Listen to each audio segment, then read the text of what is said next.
नमस्कार, मी डॉक्टर देवयानी बर्वे. मी एक plastic surgeon आहे आणि मी मुंबईत प्रॅक्टिस करते.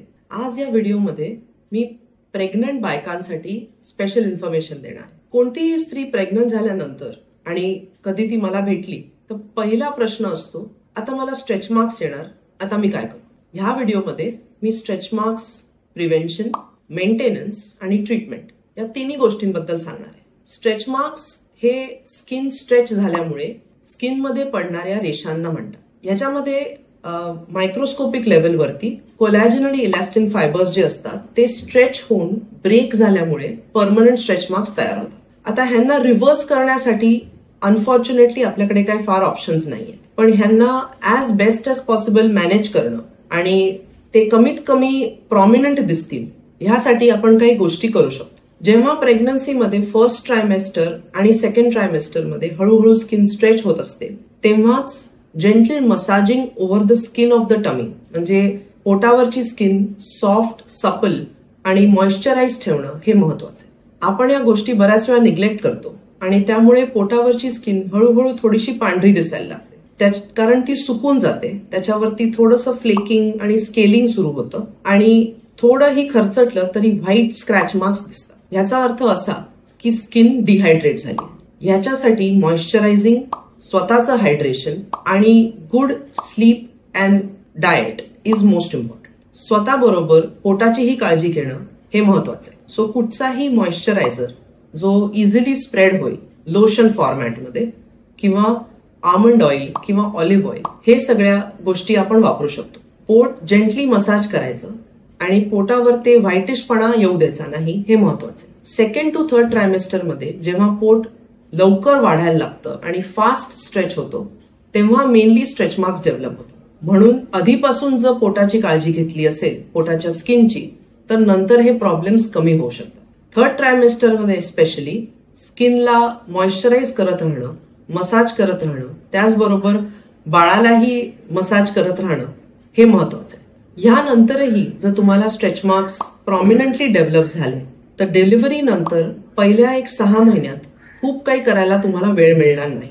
पण ह्या 2 गोष्टी जर तुम्ही केल्या तर तुम्हाला ह्याचा बराच फायदा होईल. मॉइश्चरायझिंग कंटिन्यू करत राहायचं आणि जितकं पॉसिबल आहे तितकं आपलं कोर स्ट्रॉंग ठेवायचं. कोर म्हणजे काय?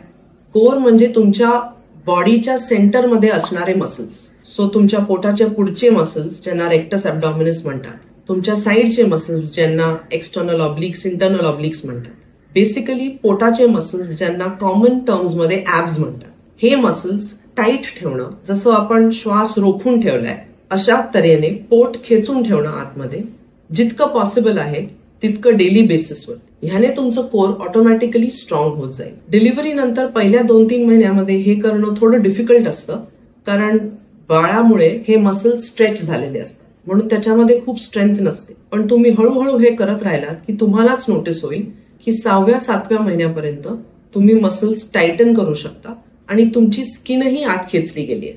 स्किन लूज पडणं अवॉइड करायला हे महत्वाचं आहे. So maintenance of the stretch marks किंवा ह्या इंटरिम पिरियडमध्ये जेव्हा तुम्ही बाळाच्या काळजीमध्ये पूर्ण दंग असता तेव्हा या बाकीच्या गोष्टी थोड्याशा लक्ष ठेवल्या तर तुम्हाला नंतर फायदा होईल.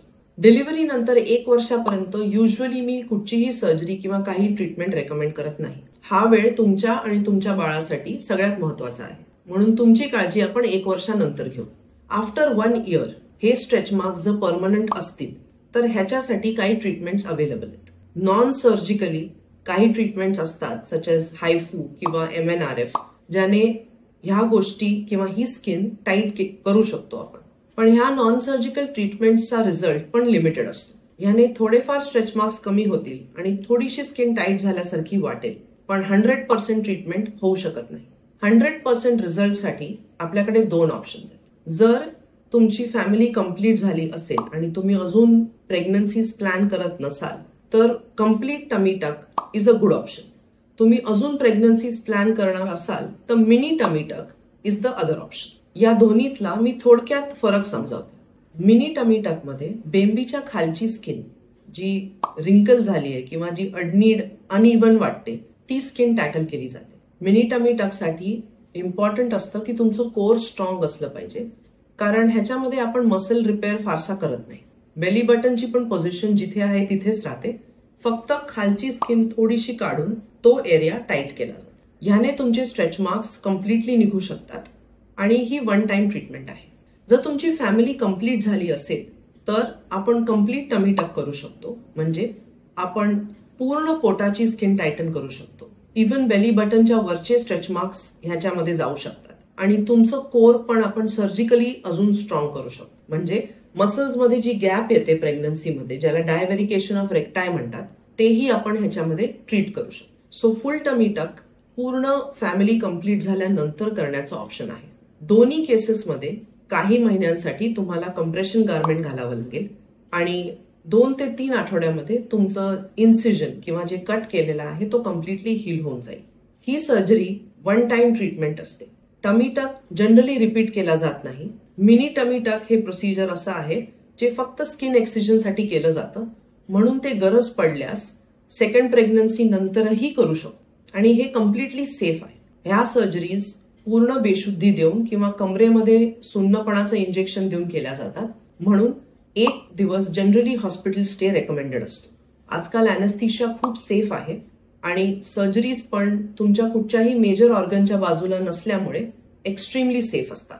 ह्याच्यामध्ये 100% रिकव्हरी होते आणि जनरली 2 आठवड्यामध्ये most of your daily activities तुम्ही रिझ्यूम करू शकता. सो प्रेग्नन्सी नंतर स्ट्रेच मार्क्ससाठी प्रिव्हेन्शन, मेंटेनन्स आणि ट्रीटमेंट हे 3 ऑप्शन्स असतात आपल्याकडे आणि तुम्ही जर फर्स्ट 2 ऑप्शन्स प्रॉपरली फॉलो केले तर तुम्हाला थर्ड ऑप्शन एखाद्या वेळेस लागणारही नाही. So all the best and thank you for watching.